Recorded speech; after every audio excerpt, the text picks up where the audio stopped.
Welcome to the Acoustic Haven Podcast. Today I'm joined by Constantine, who is a musical theater performer all the way from the East Coast coming here. That's to right. Acoustic Haven. It's such a pleasure to have you on. It's a pleasure to be here. Of course, but to get started, I want to understand a little bit about your background getting into musical theater. It's a very interesting background that you have. So how did you get into this space?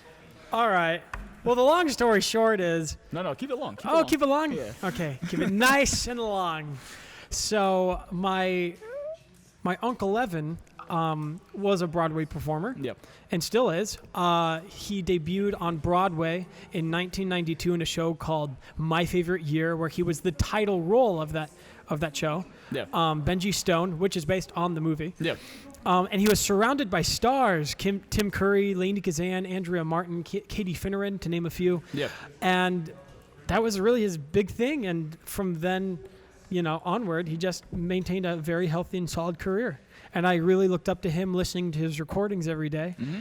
And that's what really inspired me to really want to do musical theater. Okay. And what kind of steps throughout your life did you take to kind of get where you're at now? Like, were you in choir? Were you doing acting back in high school, elementary? Like, what was your kind of, I remember when we did our other podcast, you were talking about your shining moment. What was your shining moment again? It was like, it was like a random play, like way back when it was like you and one other guy and everybody else was a female cast. Oh, that's right.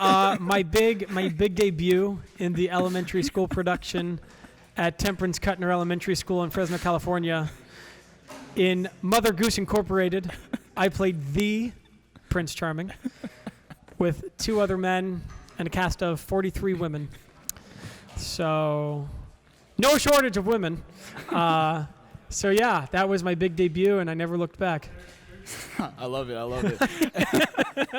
and from there, obviously, so going from elementary school, you were kind of thrown into that world, right? And then from there, going into middle school, high school, and then college. Mm-hmm. What kind of organizations were you part of? Yeah, so I really dove into being a part of really anything that was artistically, enticing. Yeah. Other than band, because I couldn't figure out how to play an instrument to save my life. Choir, drama, of course, theater. Yeah. And then when I moved on to high school, I ended up joining. He agrees. He plays percussion, I guess.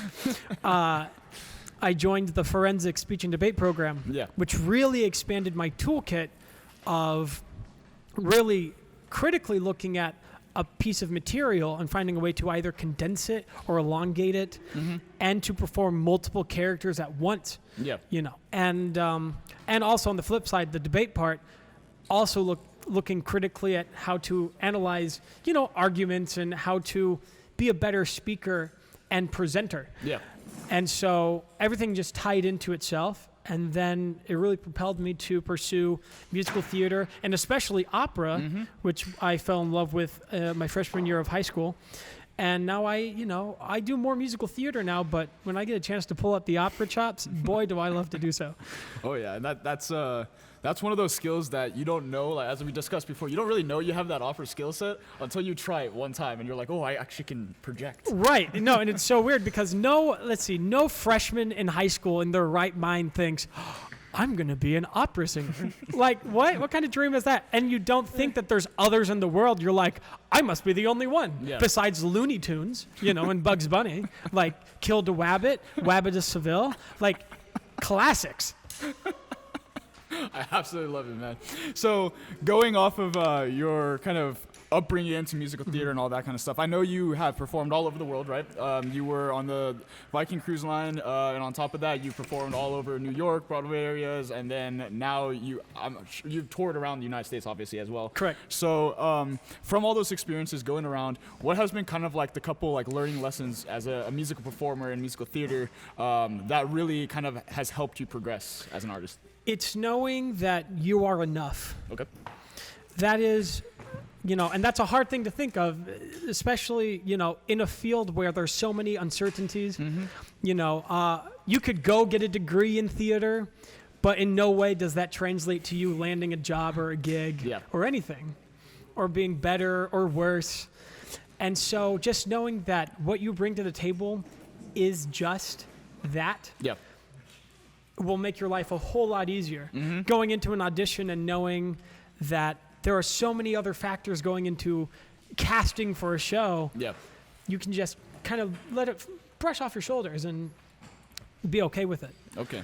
Really. All right. That. No, I like that. I think that's a good perspective on your kind of growth and all that. Yeah.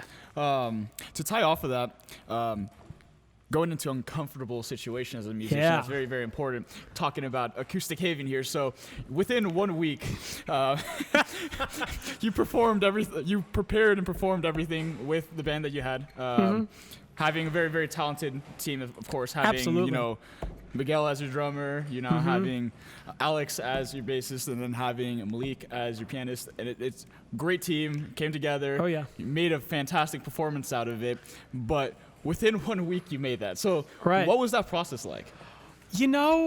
Haphazard, to say the least. I love that kind of process because that's usually how it goes for any one-day sit-down for any concert when I would do something back home in New York. Yeah. Is you kind of go in, you take an hour to look over the material, and then in another hour, you're performing. And so for me, this was nothing new. I'm not sure about the other guys, but we definitely just had fun along the way. Yeah.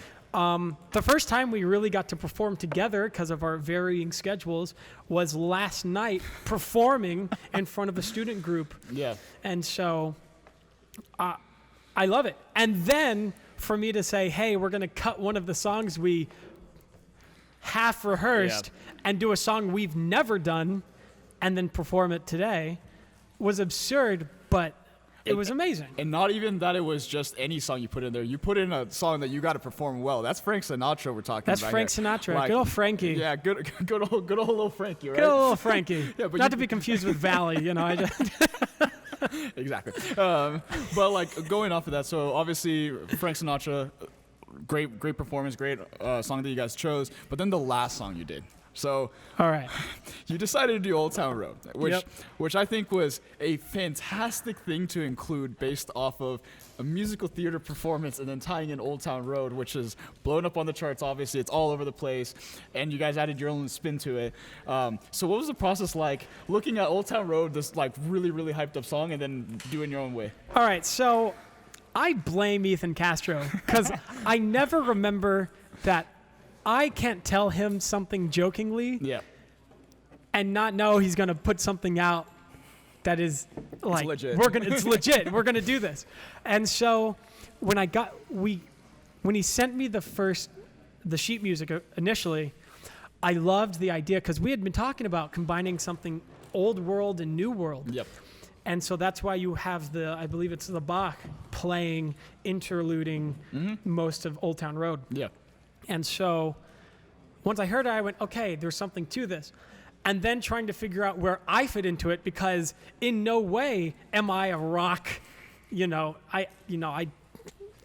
a rock guy. Let's be real. Musical theater and opera, like varying spectrums of the voice, and then rock to really get almost grungy and gravelly in the voice and really almost soulful at that and passionate.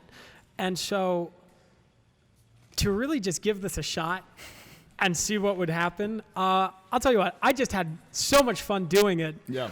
And I'm not sure about everyone else, but it's for the people at this point. If you like it, tell me. If you don't, I guess you can also tell me. So my feelings will not be hurt. No, but I mean, it was a fantastic performance. I really liked the spin you guys did. It's refreshing. I mean, because I've heard that song 10 million times already. So who hasn't done it? Exactly. So it's cool to see kind of another spin on it.